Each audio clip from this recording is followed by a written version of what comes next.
자, 이번 시간에는 사회복지 정책 및 제도에서 두 번째 교과, 3교시 두 번째 교과 사회복지 행정론을 보도록 하겠습니다. 자, 사회복지 행정이라고 하면 뭘까? 다양한 학자들이 이렇게 쭉 정리를 하고 있지만 선생님들께서는 2번에 3번 사회복지 행정이란 사회복지기관의 사회정책을 사회복지 서비스로 전환시키기 위한 조직적 활동이다. 어떤 사회복지 정책을 사회복지 서비스로 전환시키는 활동 또는 전환시키기 위한 활동을 사회복지 행정이라고 이렇게 봐주시면 됩니다. 다른 행정은 좀 많습니다만 그 정도 봐주시고, 다음에 사회복지 행정의 영역을 보세요. 449페이지 사회복지 행정의 영역을 선생님들이 보시면 사회복지의 이념, 국가적 차원의 목표지요. 국가적 차원의 목표, 이념, 그리고 그것의 방향을 결정하는 국정 운영의 기본 방향이나 지침, 정책, 그리고 이 정책을 성문화해 놓은 사회복지 정책을 성문화한 법제, 그리고 그것을 현실화시키는 행정, 그리고 현장에서의 실천, 이렇게 사회복지 행정의 순서를 그렇게 국가적 목표인 이념과 그리고 방향으로서의 정책, 그것의 성문화로서의 법제, 그것을 집행하기 위한 조직적 활동으로서 행정, 그리고 현장에서의 실천, 이렇게 이 그림을 그려보시면 되겠습니다. 그 위에 있는 사회복지 행정의 지향 안 읽어도 틀리지 않습니다. 넘어가셔도 됩니다. 450페이지에 보시면 사회복지 행정의 특수성에서 일반 행정과 비교가 이렇게 나와 있습니다. 공통점, 사회복지 행정을 포함한 모든 행정은 첫 번째, 두째 줄 문제 해결 과정입니다. 사회복지 행정을 포함한 모든 행정은 문제 해결 과정이에요. 다음에 행정은 다양한 구성 요소로 이루어진 하나의 시스템이에요. 체계이다. 시스템입니다. 시스템의 특징은 아시죠? 시스템의 특징 뭐예요? 상호 의존성. 인행사에 배운 거 상호 의존성, 유계성. 또 그런가 하면 혼론적 성격. 또 그런가 하면 안정상태. 항상성과 균형. 또 엔트로피와 네겐트로피, 이런 특성들을 우리가 행정이라는 것도 그렇다는 것입니다. 당연히 유계질서가 있고 서로 돕는 상호 의존성이 있고 혼론적 성격을 가지고 있고 그리고 안정상태를 유지하는 이런 특징을 보여주면서 끊임없이 항상성과 균형을 도모하고 있고, 또 엔트로피가 진행되면서도 발전을 위한 네겐트로피에도 추진하고 있고, 그 외에도 시너지 효과도 있고 등등등 많이 적어보는 것을 우리가 행정에서도 찾아볼 수 있다는 것입니다. 그래서 행정은 시스템이다, 이렇게 설명하고 있습니다. 다음에 1번과 연결된 과정에서 행정은 문제 해결 과정입니다. 문제 해결을 할 수 있는 해결책, 대안은 수없이 많겠지만 그 중에 어떤 방법을 선택할 것이냐라고 하는 것은 가치 판단의 문제입니다. 그래서 3번 행정은 가치 판단적 요소가 적용된다. 가치 판단적 요소가. 우리가 실전에서 말하는 것처럼 사람의 우선 가치를 줄 것이냐, 수단의 우선 가치를 줄 것이냐, 결과의 우선 가치를 줄 것이냐. 우리가 학원 강사에서는 입장에서는 결과의 우선 가치를 줘요. 결과에. 수단 절대로 컨닝하지 마세요. 무슨 궤변이에요. 컨닝 마음껏 하세요. 인간이 터미네이터 아니에요. 수험가에서 제일로 싫어하는 게 누구야? 슈왈처 제네가잖아요. 마지막에 뭐라고 그래서 불 속에 불구덩이 들어가면서도 또 돌아오겠다는 거야. 시험 보는 사람이 또 돌아오겠다는 거 어디가 있어? 아율백이 어디 있습니까? 인간은 목이 돌아가고 눈이 돌아가고 또 모든 수험생들은 참 착해요. 다음 볼 때 딱 답 3번 좀 꼭 찍고 이렇게 시험 보지 않아요. 옆에 사람 보라고. 주변 사람 다 배려 아니다고 알려주면서 이렇게 보거든요. 근데 터미네이터처럼 앉아서 이렇게 눈이 돌아가는 이 자연성마저도 그냥 포기하고 시험 보라는 것은 안 되는 거고, 그런 말을 하지 않아요. 학원에서는 결과 가치에 우선하거든요. 어떤 가치를 우선하느냐는 사회복지 실천도 사회복지 행정도 다 마찬가지예요. 그래서 사회복지 행정을 포함한 모든 행정은 가치 판단적 요소가 작용을 한다. 4번 좋고 5번 행정은 현재에 머물러 있지 않고 항상성 또 네겐트로피와 같은 미래의 상태를 구현하죠. 미래를 지향합니다.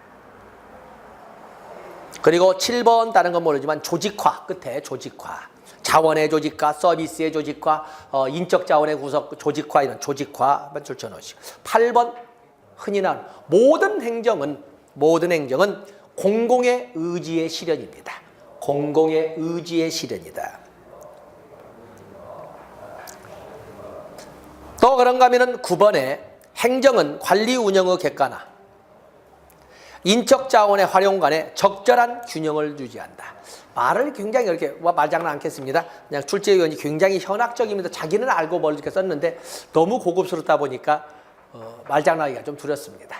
그래서 관리 운영의 객관화와 인적 자원의 활용 간에는 적절한 균형이 유지돼야 된다. 글쎄 말이 되는지 어찌든지. 그에 비해서 사회복지 행정이 다른 행정과 차이점이 있다면 첫 번째, 인지된 욕구 충족을 위해서 존재를 합니다. 인지된 욕구. 자, 오늘따라 여러 번에 걸쳐서 브래드쇼우 욕구가 나와 있습니다.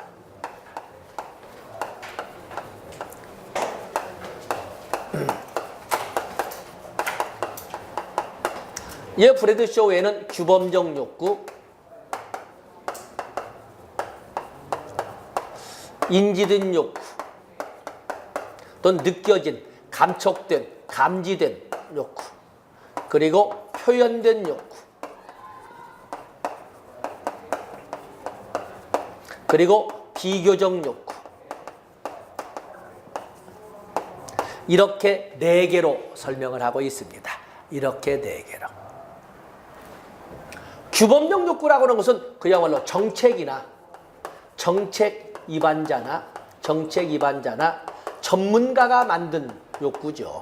전문가가. 주로 우리나라는 법령의 형태로 이렇게 어떠한 조건을 갖추면 어떠한 범위 내에서 어떻게 도와줄 수 있다라고 규범이라고 하는 것은 공동체 구성이라면 대한민국 국민이라면 누구에게나 똑같이 적용되는 누구에게나 똑같이 적용하는 이런 것을 규범이라고 하는 거거든요.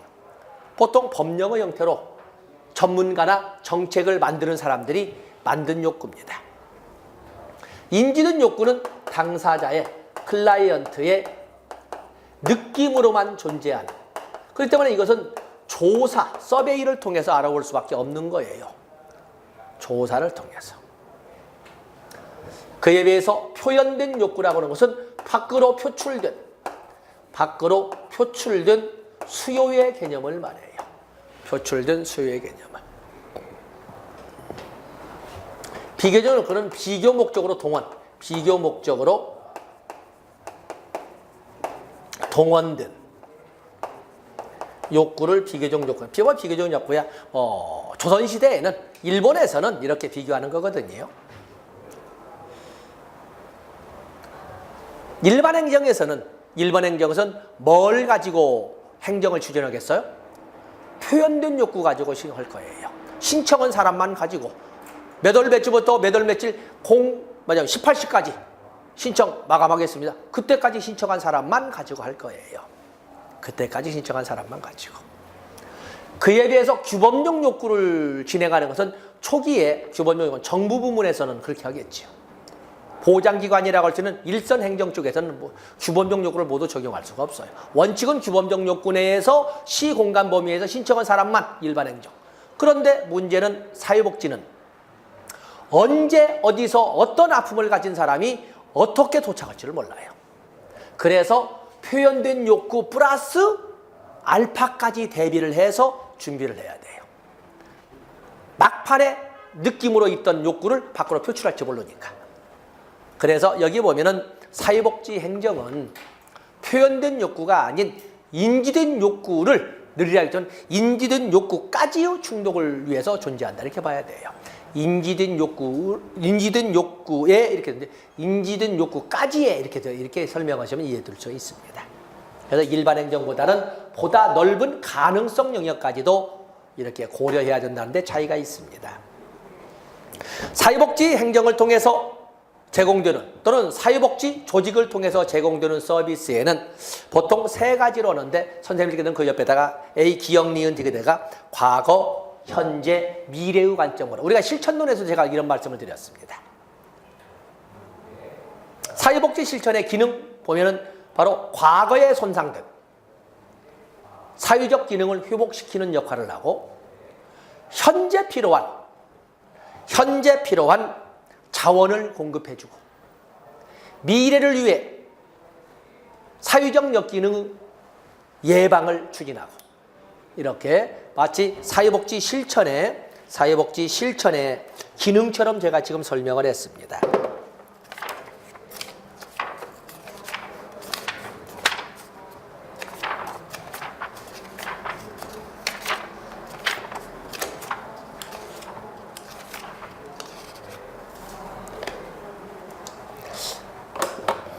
자, 선생님들 거기 보시면 133페이지를 보시면 보엠이 제시한 사회사업의 기능, 즉 사회복지 실천의 기능 하단부에 보시면 거기에 사회적 기능의 회복, 어떤 사회적 기능? 과거에 손상된 사회적 기능을 회복시키고 그다음에 개인적 사회적 자원을 제공, 현재 클라이언트에게 필요한 자원을 제공하고 그리고 사회적 역기능 예방, 뭘 위해서? 미래를 위해서 사회적 역기능의 재발을 예방하고 하는 것을 실천에서도 기능이라고 보엠이 제시했지만 역시 공공부문에서도 선생님들 450페이지에서 사회복지 행정이 제공하는, 사회복지 조직이 제공하는 서비스도 역시 이렇게 설명할 수가 있다는 것입니다. 보셨죠? 다시 450페이지. 다음에 사회복지 조직은 일반적으로 이사회가 존재를 한다. 5번, 6번, 7번. 5번, 6번 보죠. 7번. 사회복지 조직은 조직의 생존을 위하여 자원의 적자 운영을 해야 된다. 이건 어떤 조직이든 간에 다 똑같습니다만 그러나 다른 조직은 추가 경정 예산을 신청한다든지 기다리고 유예할 수 있는 시간적 범위가 있어요. 그런데 사회복지는 누가 와? 사회복지는 돌발적인 문제를 가진 상상도 안 되는 클라이언트가 도착을 해요. 지금 다 살려주세요. 지금. 그렇기 때문에 적자로 있는 한은 죽어버리라는 얘기예요. 그래서 다른 행정과는 달리 특별히 사회복지 조직은 반드시 적자가 되어서는 안 돼요. 그렇지 않아도 부족한 거 어떻게 긁어먹었는데 내 가슴 아프다고 누구에게 덥석 줘버리면 뒤에서 비 맞고 설면서 얼어 죽을 자들이 널려 있다는 거예요. 그래서 사회복지 조직은 다른 조직도 그러겠지만 특히나 적자 운영은 정말 피해야 돼요. 다음에 9번에 보시면 오른쪽 페이지 상단부에 나와 있지요. 9번에 모든 직원의 행정 참여가 일반 행정과도 차이가 있습니다. 물론 이때 모든 직원의 전 행정 과정이라고 봐야 되겠죠. 전 행정. 일반 행정도 다 참여합니다만 일반 행정에서는 보통 집행자의 역할만 하죠. 집행자. 하위 구조로서 집행자 역할만 하는데 사회복지 행정이나 사회복지 조직은 정책 결정 과정에도 가히 개입을 하지 않습니까? 그래서 거기 보면 모든 직원들이 그냥 행정 과정에 참여하고 그래서 전체 행정 과정에 이게 전체란 말도 써요. 전체 행정 과정에 참여하고 전체 조직 사업에 영향을 미친다. 이런 것이 일반 행정과는 차이가 있다고 볼 수가 있습니다. 다음에 사회복지 행정의 특징과 더불어서 동시에 섞어가지고 출제하는 것이 사회복지 조직의 특징이 되겠어요. 오른쪽에 섞어가지고. 자, 여러분들은 3번부터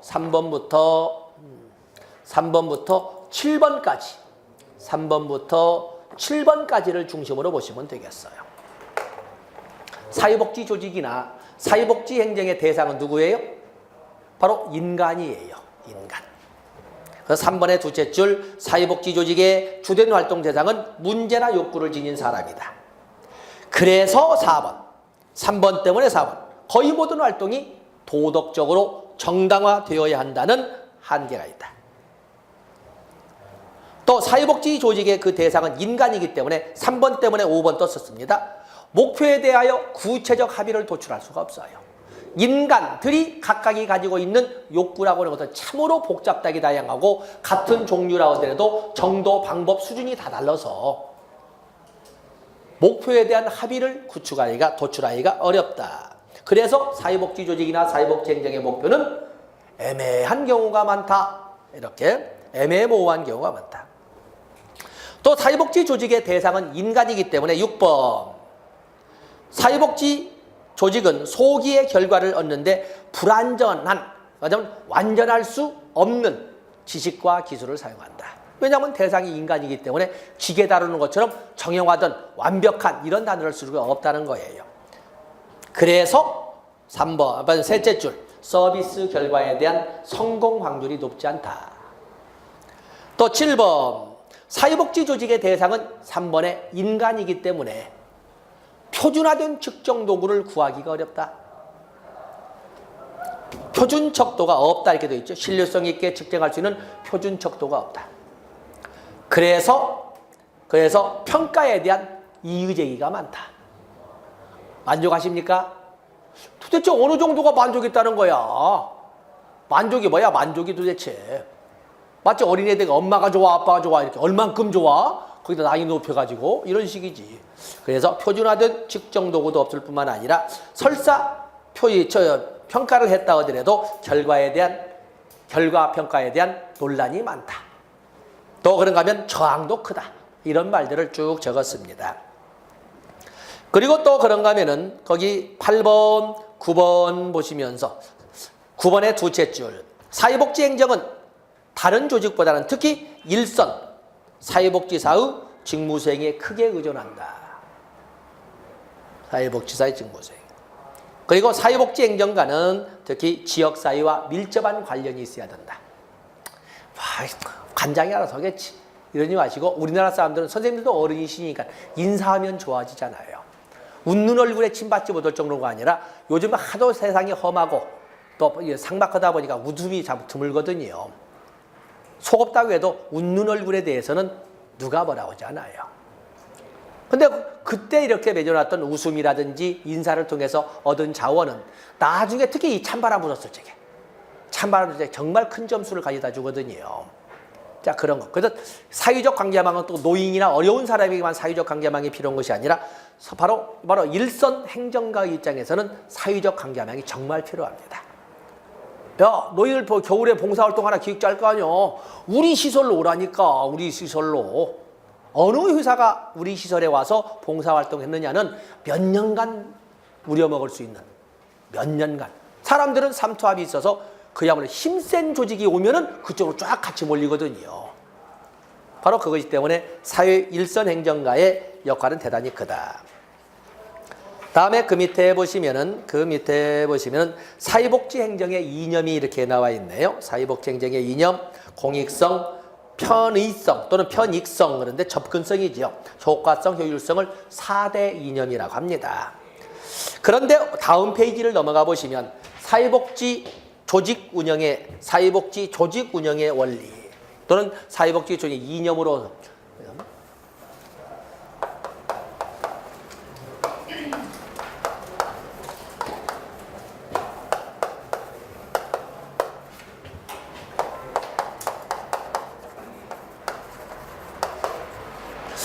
운영 원리라고 일단 운영 원칙이라고 한다면 여기에는 보편주의와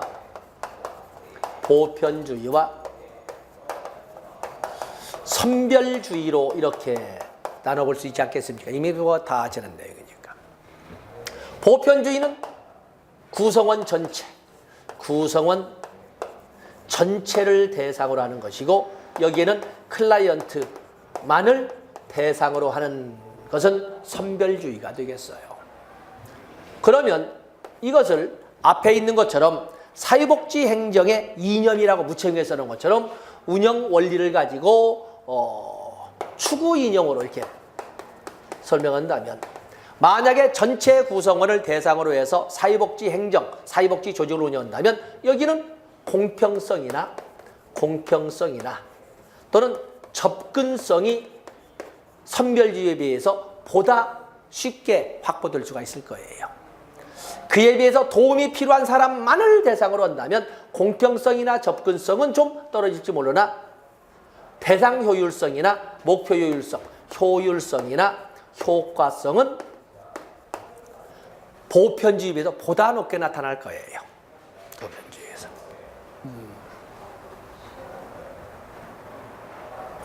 자, 그런 개념을 그래서 앞에 4대 이념, 4대 이념에서 보편성, 접근성, 효과성, 효율성이 있는데 선생님들께서는 452페이지 운영방법상 이념에서 보편주의의 디귿번 그리고 선별주의의 리을번으로 접근하시면 되겠습니다. 나머지는 읽어보셔도 다 아시는 거고.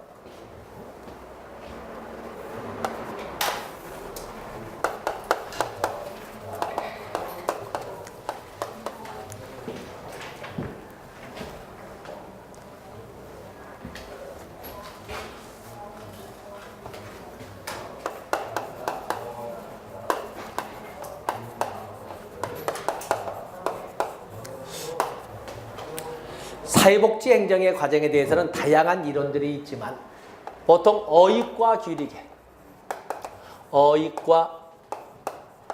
규칙의 이론을 갖다 씁니다. 사실은 어익과 규칙은 행정과정으로 제시한 것이 아니고 최고 관리자의 기능으로 제시한 거거든요. 최고 관리자의 기능. 그래서 이걸 그냥 이렇게 씁니다. 포스트 코브라고. 사실은 어익과 규칙이 제시할 때는 이는 없었어요. 이는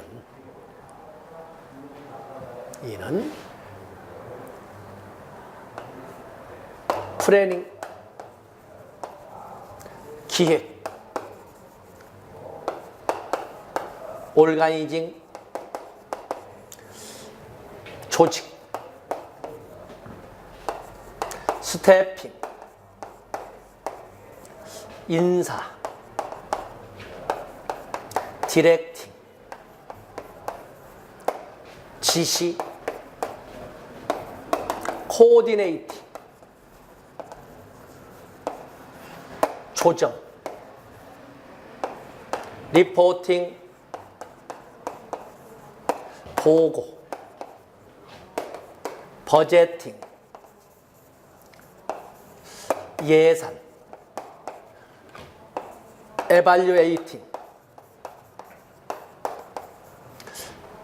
예산, 평가 이렇게 8개를 머리말로 쓴 거예요. 그런데 조심할 것은 많은 분들이 이걸 착각하는 것이 마치 기획을 한 다음에 조직을 하고 조직을 한 다음에 인사하고 인사한다 이게 아니고 사회복지행정이 뭐예요? 사회복지행정은 어쨌든 ing예요. 사회복지행정은 ing거든요. 근데 뭐는 ing예요? 이게 아니라는 거. 이게 아닙니다. 이게 아니라는 거. 사회복지행정이란 보고의 과정 아닐까? 사회복지는 결국에 사람이 인사의 과정 아닐까? 사회복지란 글쎄 예산의 과정이지? 이렇게 많은 학자들에게 물어봤더니 하나의 과정으로만 이제는 사회복지는 다 과정이라 보니까 뭘로 정의할 수 있습니까? 그래서 많은 학자들이 제시했던 것을 모아놨더니 이게 가장 많더라는 거예요. 그것을 어떻게 나열할까? 무엇이 먼저 무엇이 나중에가 아니고 그것을 어떻게 하면 쉽게 암기할 수 있을까 하는 것처럼 해서 머릿말을 많이 조합을 시켰더니 이게 가장 혓바닥에 잘 굴러다니더라는 거죠. 그래서 선생님들 오해 없이 꼭 이것 다음에 이것 다음에 이게 아니고 무음이 철자예요. 머릿말을 많이 흐트러 놓고 만들다가 이게 델로 혀에 잘 굴르더라는 거예요. 그렇죠? 사회복지가 뭘까? 보고의 과정이 아니야. 평가의 과정. 그럴까? 아니야. 돈 없으면 모두 예산의 과정이지 뭐. 그래도 기획이 있어야지. 사회복지는 기획 과정이야. 이렇게 학자들마다 다양하게 제시한 것을 머리말로 어떠한 가치 중립적으로 그냥 흐트러진 것을 정리해 놓은 단어에 불과하다. 이렇게 보시면 되겠어요.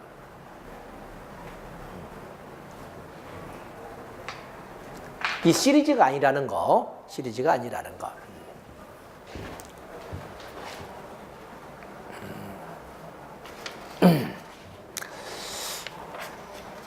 다음에 452페이지에 보시면 거기 사회복지 서비스 전달 체계가 이렇게 나와 있습니다.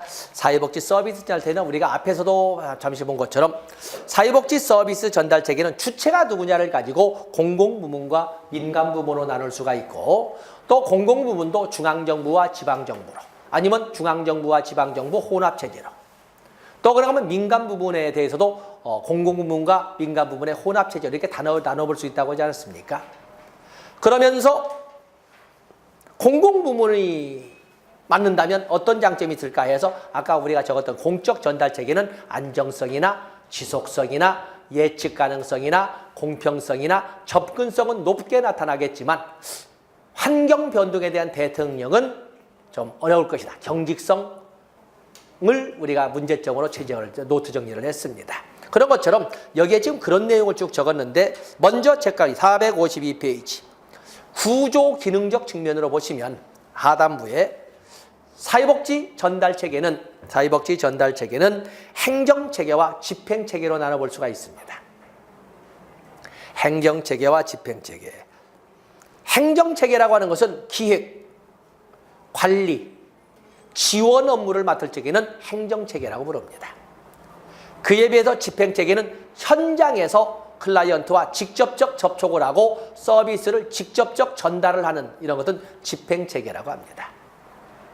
집행체계. 이해는 되시겠죠? 거기 구분해 주시고 그다음에 운영주체별은 조금 전에 설명을 하면서 거기 공적 전달체계가 453에서 455페이지까지 사적 전달체계가 바로 455에서 457페이지까지 이렇게 설명을 쭉 했습니다. 자, 그것을 너무 페이지가 많아요. 그래서 457페이지 박스로 있는 거 있죠. 공적 전달 체계와 사적 전달 체계는 어떤 차이가 있을까? 어떤 그 비교를 할 수가 있는가? 그 박스 나온 거 있죠. 그래서 앞에 한번 노트 정리했던 거과 같이 겸해서 그 박스로 접근하시면 선생님들은 편할 겁니다. 그래서 공적 전달 체계는 거기 안정성도 있고 여러 가지 안정성, 또 리을번의 지속성, 그렇죠? 또 공평성. 또 그런데 환경 변화에 대한 경직성 앞에서 적어봤던 내용도 있지 않습니까? 그래서 그 박스를 가지고 접근하시되 문제가 좀 난이도가 있으면 앞에를 배경 지식으로 사용하시면 됩니다. 그리고 다시 453페이지 보면은 거기 보면은 크라머가 정부 부문과 민간 부문의 사회복지 역할 분담 관계를 이렇게 다양하게 제시했다는 거. B급이지만 저도 그냥 임상을 하지 않은 입장에서 그냥 이렇게 크라머가 국유화 모형, 정부 주도자 모형, 실용적 동반자 모형, 민간 강화 모형, 민영화 모형. 아래로 내려가면 내려갈수록 민간 부문의 비중이 높은 것이고 위로 올라가면 올라갈수록 정부 부문의 비중이 높다는 것을 알 수가 있지요. 그래서 차례를 가지고 너무 내용까지는 아니더라도 국유화 모형, 정부 주도자 모형. 다음에 중도적으로서 실용적인 동반자 모형. 다음에 민영화 쪽에서 민간 강화, 그리고 나중에는 민영화 모형. 이렇게 해서 차례를 한번 숙지를 해주시면 도움이 될 겁니다. 자, 이제는 457페이지 5만 개.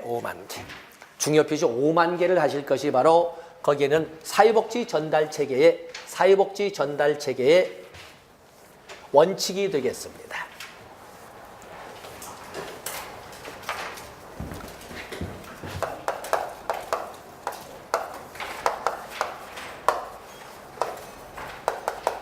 사회복지 전달 체계의 원칙은 여러분들이 꼭 구축의 원리라고 쓰겠습니다. 너무 싸나오니까 원리. 다음에 서비스 제공의 원리.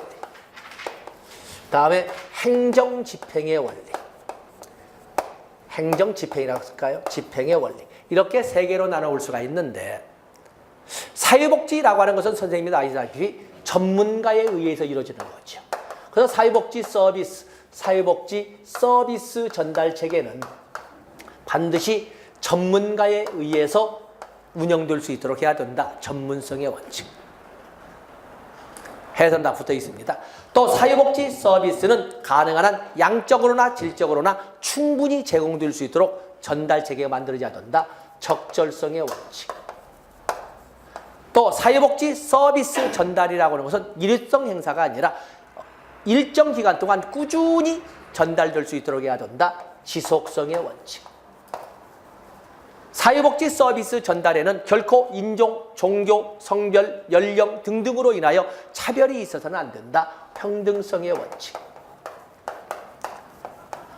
사회복지 서비스 전달이라고 하는 것은 인간들의 복잡하기 다양한 많은 욕구가 있는데 가능한 한 그 어느 하나도 소홀함이 없도록 해야 된다.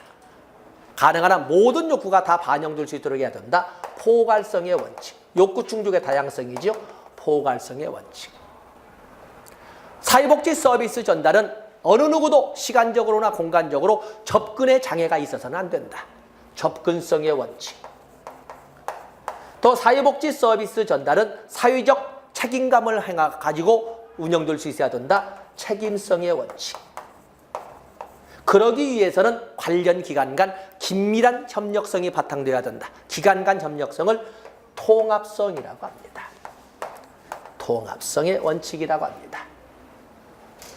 이렇게 8개의 원칙이 있는데 좀 이따 암기하는 것을 알려드리고, 그에 비해서 서비스 제공의 원칙은, 서비스는 언제까지? 죽을 때까지?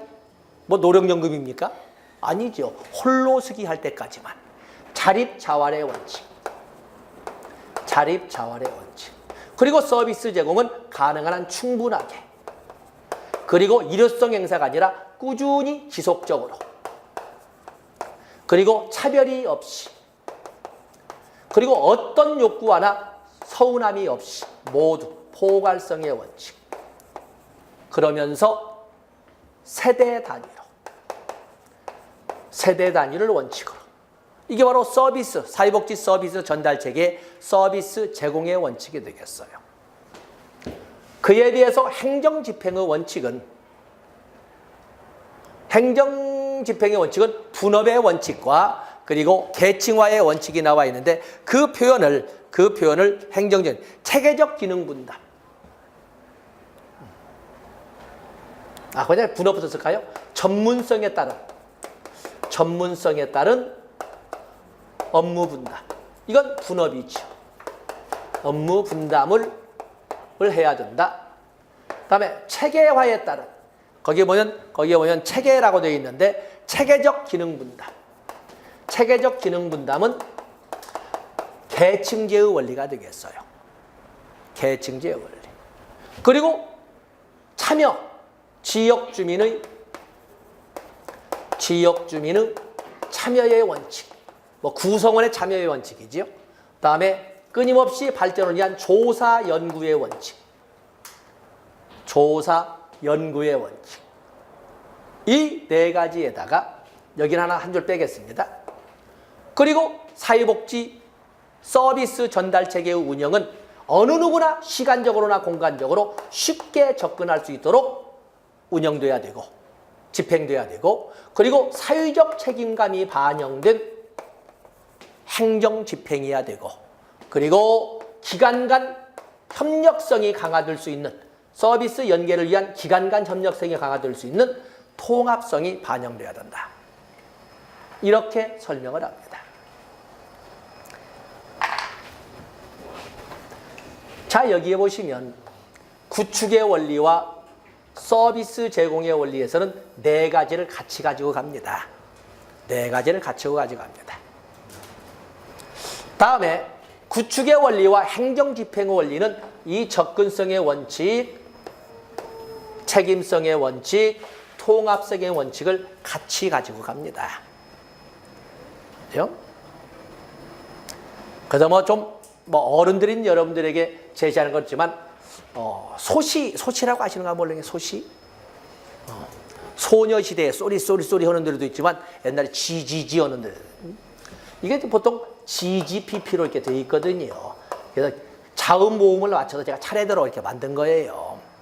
적절성, 지속성, 피읍이지만 평등성, 포괄성을 이렇게 차례대로 나열하고, 이것도 역시 지읒, 치읒, 티읒으로 해서 자음 모음을 맞춰서 차례대로 이렇게 했거든요. 그래서 전문성은 당연히 사회복지가 전문성은 당연한 거고, 8개의 원리 중에 4개는 그대로 서비스 제공의 원칙에서 사용을 해요. 그리고 접근성, 책임성, 통합성은 행정 집행에서 그대로 사용할 수가 있어요. 그대로. 그래서 그냥 그 하는 것이 아니라 암기하기 좋게 자음, 모음 순서를 좀 배열해서 이렇게 지금 정리를 했습니다. 내용이 어려운 건 아니고, 그래서 구축의 원리, 서비스 제공의 원리, 행정 집행의 원리를 이렇게 구분을 해봤습니다.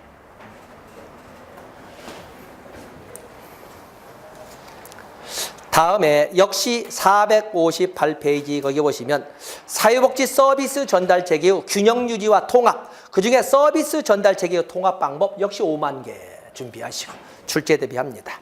가능한 서비스를 전달할 때 클라이언트의 입장을 고려해서 클라이언트가 일일이 타져다니게 하기보다는 한 자리에서 모든 서비스를 제공받을 수 있으면 얼마나 좋겠습니까? 제목만 가지고 종합 서비스 센터, 단일 접수 창구, 단일 인테이크 나와 있죠. 또 그런가 하면 종합적인 정보와 의료 시스템. 요즘 다 그렇게 합니다. 뭐 주민센터에 가도 그러지 않습니까? 또 그런가 하면 4번에 사례 관리, 5번에 추적 시스템, 트래킹. 특히 자동차 영비나 가정의학과 가면 며칠 날 오셨는데 그때 뭐가 있는데 5일이 언제 5일은 좀 남아 있군요. 나도 모르는 그 이력을 가지고 쫙 추적해서 이번에 바꾸시지요. 아니면 어디를 손을 보셔야 되겠는데 이렇게 해서 나도 모르는 이런 이력을 추적해서 대비를 해주거든요. 이런 것이 트래킹 추적 시스템이라고 합니다. 클라이언트가 한 자리에서 모든 서비스를, 그래서 우리가 재래시장이라든지 아니면은 뭐 우리의 동네의 슈퍼를 참 이성적으로 가면서도 너무 편하니까 큰 마트로 가면 한 자리에서 모든 서비스를 다 받을 수가 있잖아요. 약국도 또 은행도 또 그런가 하면 안경점도 네일아트도 다 할 수가 있으니까 그래서 자꾸 그리 가는 거죠. 그래서 서비스 전달 체계 통합 방법 나온다라고 이렇게 겨냥을 하시면 되겠습니다. 자, 오늘은 여기까지 할 겁니다. 그래서 처음 사회복지 행정론 진행을 했고 다음 시간에 행정에는 조직행정, 인사행정, 재무행정으로 되어 있는데 다음 시간에 조직행정부터 진행하도록 하겠습니다. 안녕히 가십시오.